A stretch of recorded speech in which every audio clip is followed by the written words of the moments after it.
James Morris, Conservative MP, elected in 2010.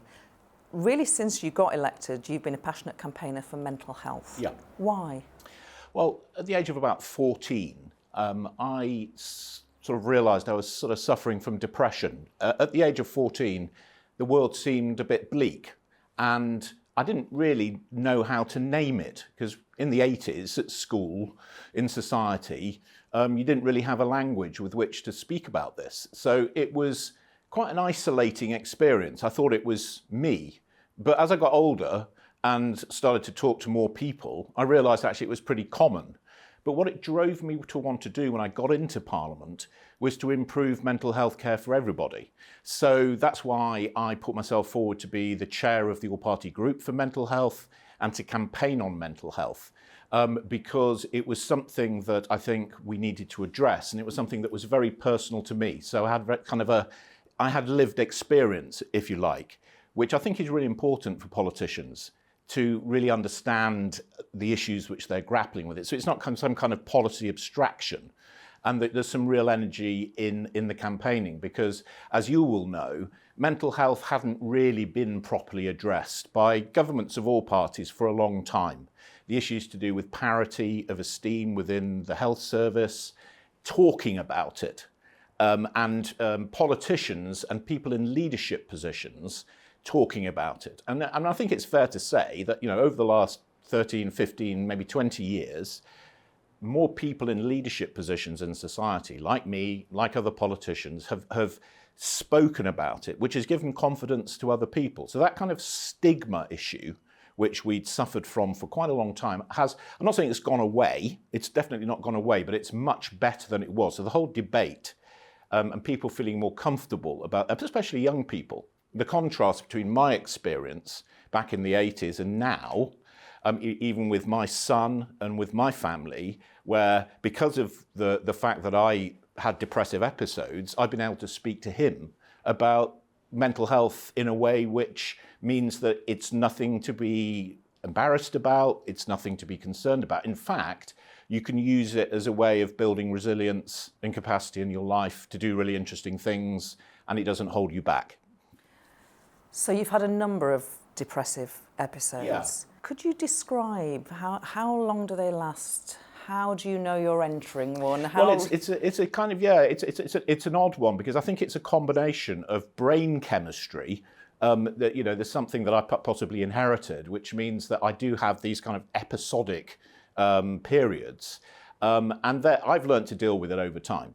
I mean, I've spent time in psychotherapy. I'm a big believer in talking therapy as a way of dealing with this. So, I took the positive decision to address it, and that was over a relatively long period of time. But I'm now, the idea that I'm cured. I don't think we get cured. We learn how to live with it. We learn how to use it creatively in our professional and personal lives. I mean, I'm not a big follower of Sigmund Freud, but he said that the point of psychoanalysis and therapy was to allow people to love and work. And I think that is, what it's about. We don't have some sort of magical moment, because all human beings have existential questions. I mean, it's a very, very common thing.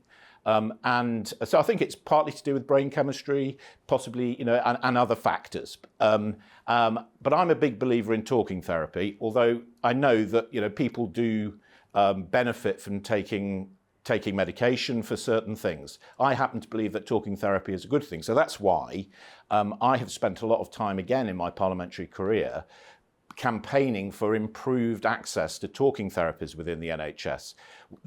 We've had this thing called improving access to psychological therapies in the NHS, I think dating back to 2008. And one of the things that I've wanted to see is to get a greater range of therapeutic interventions available on the NHS so people have a choice. The dominant mode of IAPT is cognitive behavioural therapy, which is I think good for certain things. It's got quite a good track record of being able to help people, but it's a short therapy. And I'd like to see other forms of psychotherapy available on the NHS. That's been one of my kind of campaigning themes, if you like, over the last 13 years. For family members or friends even, whose loved ones suffer with depression.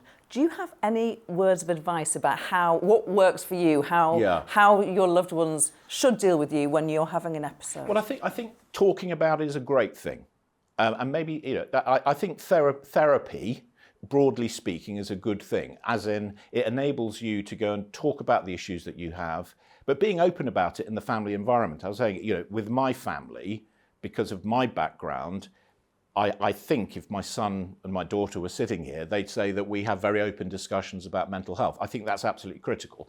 But actually, in terms of dealing with it, I mean, for example, I don't know whether you know, but I'm quite a sporty person, and I've run the London Marathon twice for charity. I've run half marathons. So running and actually being active is something which I think is actually really important. It's really underestimated, because actually if you focus on something like running, I think it does have a real benefit on your mental health and your overall fitness and resilience level. And so I would kind of advocate people being active, talking about it, being active, and developing strategies for coping.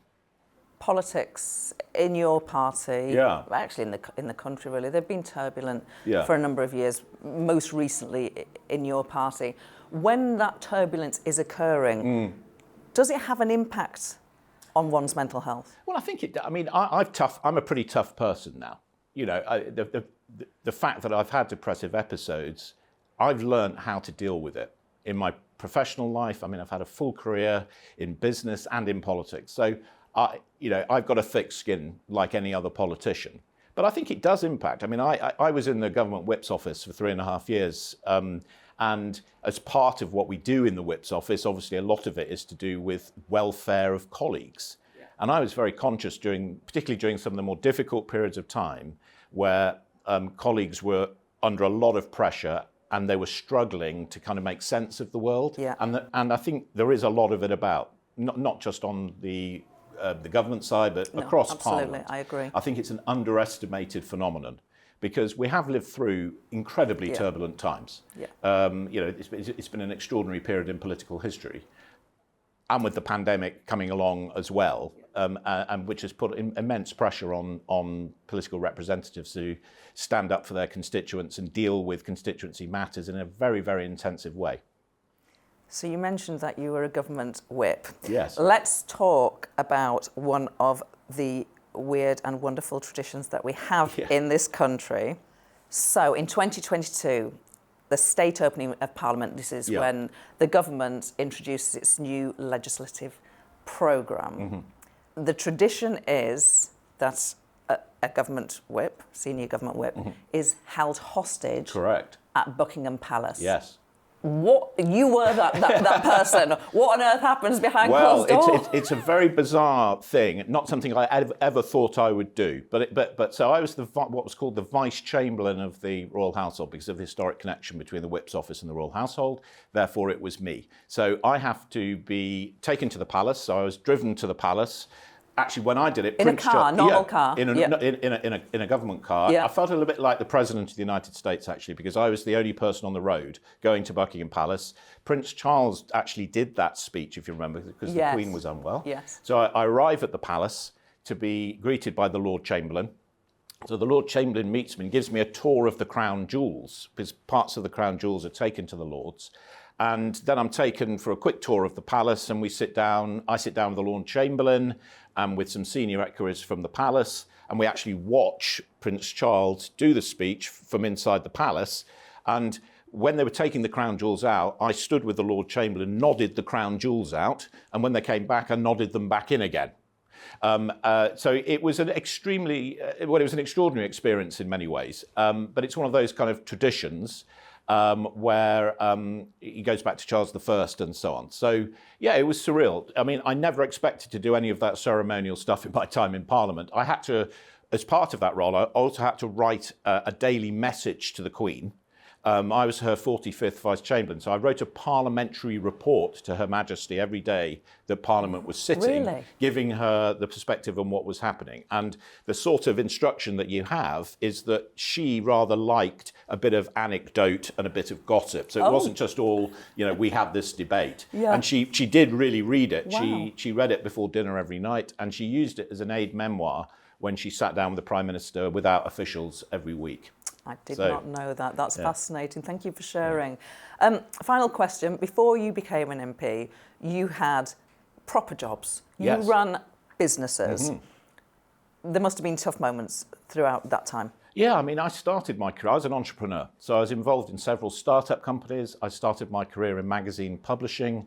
And then in the mid-90s, I actually started an internet software company in 1995. Feels a bit like the medieval days of the internet. And it was a time of, great innovation. We had 30 software developers sitting in a warehouse developing new bits of internet-related software.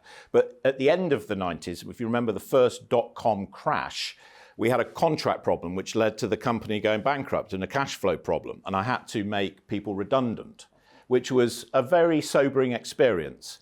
But again, I mean, I know it's a common thing when people say, in a way, some of your most successful moments of when you fail and you learn from failure. What you realize in those moments is who you really are, whether you've got the resilience and the toughness to deal with those situations, whether you've got empathy for people.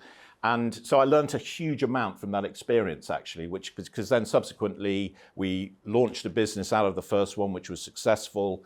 I then went into politics, and in the last 13 years, I won a marginal seat, defended a marginal seat. I've been in 4 elections. I've been in the government or on the backbenches under 5 prime ministers in the last 13 years. So what I learned from that business experience was that you can learn from failure, that it doesn't mean life is it's all over. You can rebuild, and actually it makes you a much stronger person. That's really good advice about how to deal with failure. Thank you for that, but thank you more importantly for being open about your mental health, for talking about why it is important to talk. It's going to help people. James Morris, Conservative MP, thank you. Thank you.